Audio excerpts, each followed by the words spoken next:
176 NCC cadet को मिला junior रक्षक मान्यता। पुरी में 2 दिनिया प्रशिक्षण शिविर उद्घाटन कले परिवहन कमिशनर। द्वितीय दिन में 399 जन को दिया सड़क सुरक्षा प्रशिक्षण। दुर्घटनाग्रस्तों जीवन रक्षा पर परिवहन विभाग और एनएसी मिलित प्रयास। श्रीक्षेत्र पुरी में उद्घाटित होइछि परिवहन विभाग जूनियर रक्षक कार्यक्रम। राज्य परिवहन कमिशनर अमिताभ ठाकुर प्रशिक्षण शिविर को उद्घाटन करिसेंति। भोलानाथ हाईस्कूल परिसर में एनसीसी सीनियर विंग 575 जन कैडेट को प्रशिक्षण देवार व्यवस्था करा जायछि। प्रथम दिन में 176 जन सफलतार सह प्रशिक्षण शेष करिसेंति। सेमानंको परिवहन विभाग जूनियर रक्षक मान्यता प्रदान करा जायछि। द्वितीय दिन में आउ 399 जन को प्रशिक्षण दे जूनियर रक्षक मान्यता प्रदान करा जिवो।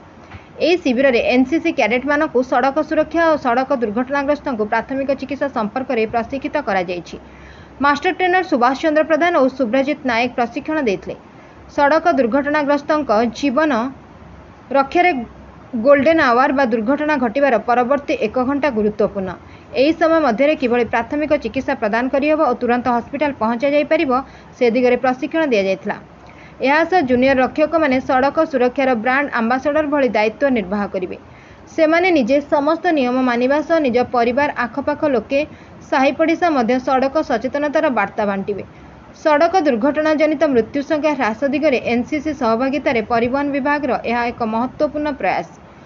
पूर्वर विभाग पक्षर रक्षक कार्यक्रम हाथ को निया जायतिला। सेतिरे सफलता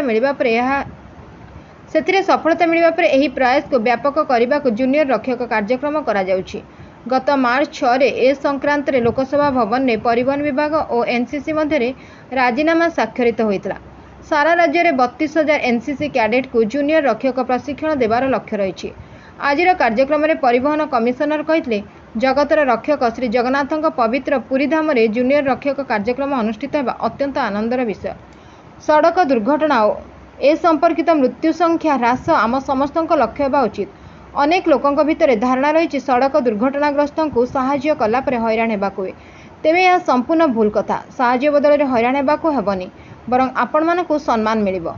जदि आपण कोनोसी दुर्घटनाग्रस्तों को साहाय्य करी हॉस्पिटल नउचंती आपण को विभाग तरफ गुड समरिटान सम्मान।